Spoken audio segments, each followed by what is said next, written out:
এটা ওই ব্যাপার হয়েছে কি আমাদের একটু টানে হয়তো ভুল হয়ে গেছে। না না আমাকে বলেন এক্সাক্ট কত দামে বিক্রি করেন? 780 কেন কি ভুলে গেছে? আপনি 80 বিক্রি করেন? না না 80 এক দোকানে 50, এক দোকানে 80 বললে বলে যে বাইরে নাকি 650 টাকা রেট দেওয়া হয়েছে, তাহলে আমরা কি করবো বলে বাইরে 650 650 700 টাকা বইলা ধরতে পরে আলার কথা বলতে বলতে মনে করেন আমরা সীমিত ওই 750 750 বিক্রি হ্যাঁ করেন। হ্যাঁ ঠিক আছে, অসুবিধা নেই। এই চপটা দাও তো টিপাতে ভাইয়া, তাহলে শুনেন জি 750 হলো 750 বিক্রি। হ্যাঁ নো প্রবলেম, আমরা এটাই বিক্রি করবো ইনশাআল্লাহ। ঠিক আছে আমরা প্রতিদিন অফকোর্স কত করে দিচ্ছি? ভালো আছেন আপনি? আপনারা বুঝছেন না আপনাদের এই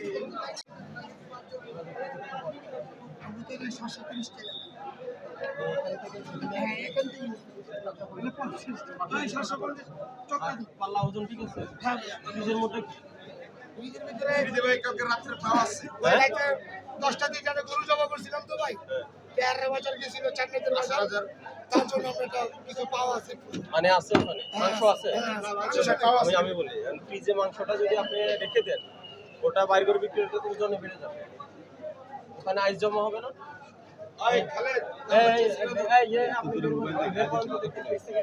কি আছে ভাই?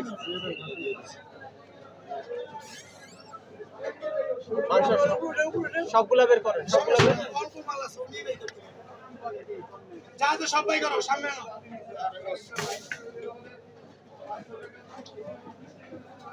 এই এগুলা কি ফ্রিজ থেকে বের করা? এগুলো একটা ফ্রিজের মাংস নেই, সব তাজা মাংস।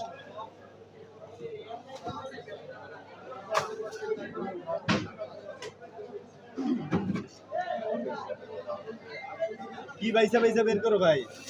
মামা সব ভাই এই পাঁচারা নাই আর এখানে আর কিছু নেই। এটা কি ওটা কি? কোনটা? এটা কি? এটা এটা চর্বি ভাইয়া, একটু দেখান তো। সাবান কোম্পানিতে যাবে কিচেন মার্কেটের মাছ বাজারের পাশে গরুর মাংস। চর্বি। কত বেচেন এটা? এটা এটা 35 টাকা কিচেন মার্কেট, ওটা এটা 50 টাকা কিচেন কেজি। এ কি করে এটা? এটা সাবান ফ্যাক্টরি দিন, সাবান ফ্যাক্টরি দিন। চর্বি জি অনেক বিক্রি করে। হ্যাঁ। একটা গুলো কত বড় নিকে এটা চর্বিতে অস্টিস। এই আর কোনো মাংস নাই ভিতরে? না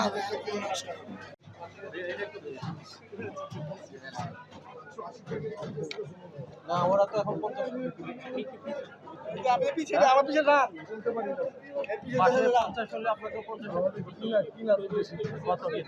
না 800 টাকা দিয়ে কি বুঝছেন না?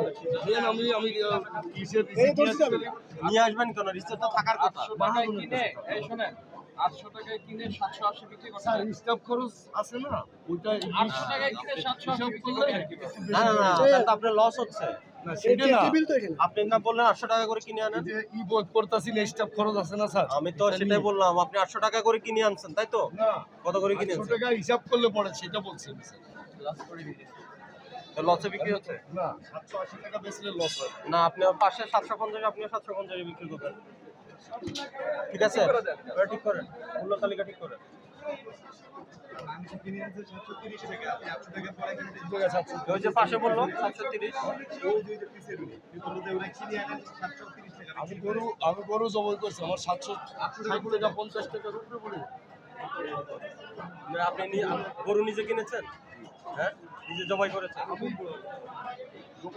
নিজে গরু কিনে জবাই করলে তো আরো কম হবে।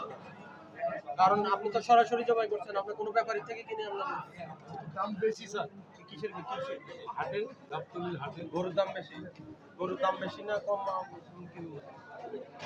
আপনি ইয়ে করেন 750 করেন, এক বাজারে দুই ধরনের দাম এরকম কোনো কথা না তো।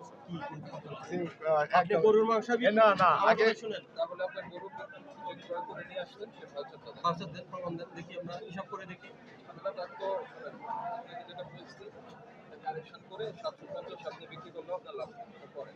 আর আরেকটা সেটা আপনার বিষয় করেন, অসুবিধা নেই। এই সময় আরেকটা কথা বলি, আপনারা এই যে মাপের যন্ত্র এগুলি আড়ালে রাখবেন না, এটা থাকবে এরকম মানে ক্যাশ করে রাখুন, খাইতে করে রাখুন, রেডি করে রাখুন। আপনি এমনি রাখছে এমনি থাকবে। আমি শুনেন, এভাবে রাখবে। এই আমার কথা শুনেন, প্রকাশ্যে থাকবে। ক্যাশ আপনি পিছনে থাকবে, আর পাল্লা হলো দৃশ্যমান স্থানে থাকবে, যেটা মানুষ দেখে ওজন করে। পাল্লা আপনি লুকে রাখেন কেন? হ্যাঁ, এটা আড়াল হয়ে যায়, ওটা আড়াল হয়ে যায়। এটা টানালে হয়ে যায়। আমি তো ও কাটে তো ওই তো চিন্তা না, সুবিধা হবে। তাহলে এটা এই তাহলে ক্যাশ বক্স সেল কি স্যার? ক্যাশ বক্স সরানো কেন? আর এই তালিকাটা কোথায়? তালিকা এটা না মানে এটা সাথে মধ্যে এই যে আপনি বলতেছেন স্যার আমাদের না না, আমার ওখানে থাকার দরকার নাই। আমি যেটা বলছি সেটা শোনেন, এটা ওখানে নেন। পাল্লার সামনে রাখা। পাল্লার সামনে থাকবে। এই আপনার জন্য একই নির্দেশনা, পাল্লার সামনে। পাল্লাটা এমন ভাবে রাখেন মানুষ দেখে না যে ওজন কতটুকু হয়েছে। এই ইয়ে করেন, কতের এই আপনার মুরব্বি, ক্যাশ ওই পাশে রাখেন। এই মূল্য তালিকা ঠিক করেন। আর পাশাপাশি দোকান দুই ধরনের দাম কেন হবে?